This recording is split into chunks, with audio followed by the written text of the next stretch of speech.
Hi, I'm Ferdy. I'm a PADI scuba instructor, and I'm going to teach you how to use the PADI RDP table in 5 minutes. Let's go.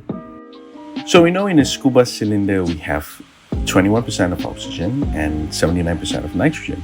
So you will have 79% of nitrogen remain in your body, and this is what we call the nitrogen residual. So let's see this 4 canister that resembles your body, and before you dive, after your first dive, surface interval, and after your second dive. What happened that after your first dive, your body will be filled up with nitrogen. Then you will take your time to spend your surface interval. The nitrogen in your body will off-gas after your first surface interval, and the number of nitrogen will reduce. After your surface interval, you'll be doing your second dive, and depending on your dive profile, your nitrogen will be more than the first dive. The best way is to draw this chart. It's called dive chart, and this line resembles you at the surface, and this line resembles you diving in the water, and this line is where you are spending time in water. This line is where you finish a dive and you are back on the surface. So I need you to put information here, here, and here. So which is the depth, bottom time, and your pressure group. So now you have a dive profile, which is, we call it as a dive 1. We are going down at 80 meters, and we are going to spend our time for 47 minutes down there. So how you want to do this is where you are going to look at your RDP chart, PADI Recreational Dive Planner. You will want to find 18 meters. So you have 18 meters here, and I would need you to search for 47 minutes. When you get 47 minutes, we do not have 47, so it's either 46 or 48. So PADI wants us to be conservative, so we will choose 48 instead. Understanding that we are at pressure group S, we need to fill up the pressure group, which is key in letter S. Alright, so that's how you find your first dive. So now you want to go to a second dive, and you introduce something new called surface interval. This is where you are going to rest on the boat, on the surface, before you do another dive. In our case right now, our surface interval is for 1 hour and 15 minutes.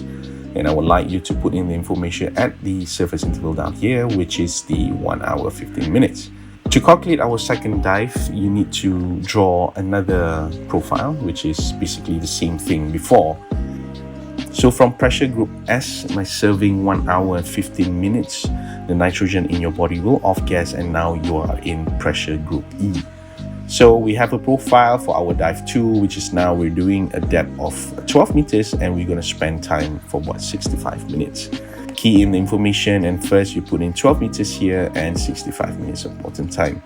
So I'm going to introduce to you the RAT table, the residual plus actual equals total. This is what we call the RAT formula. And from this RAT formula, we want to look at our chart. So from now, we are at pressure group E. I need you to flip to the back and see the pressure group E down here. And I need you to look at 12 meters, which has 2 numbers here, the white and the blue. So the blue is the maximum time that you are allowed to do this dive. So whatever our number later should not exceed more than the number 118. And the white box is the residual nitrogen time from your previous dives. So going back to our RAT formula, you've keyed in 29 minutes at the residual nitrogen, and you want to put in your bottom time that we calculated just now. So for this case, it will be 65, and now you have to do the math. So calculate this. 29 minutes plus 65 minutes will equal us into 94 minutes. So from here, instead of calculating to 65 minutes, we have to calculate to 94 minutes. And we can go back to our first chart, and we find 12 meters, and we need to search for 94 minutes spot on. We are now at pressure group T. There you have it. In 5 minutes time, you've learned how to use your RDP table. So use this knowledge to plan for your next dive. So I'll see you around. Fitting with Ferdy.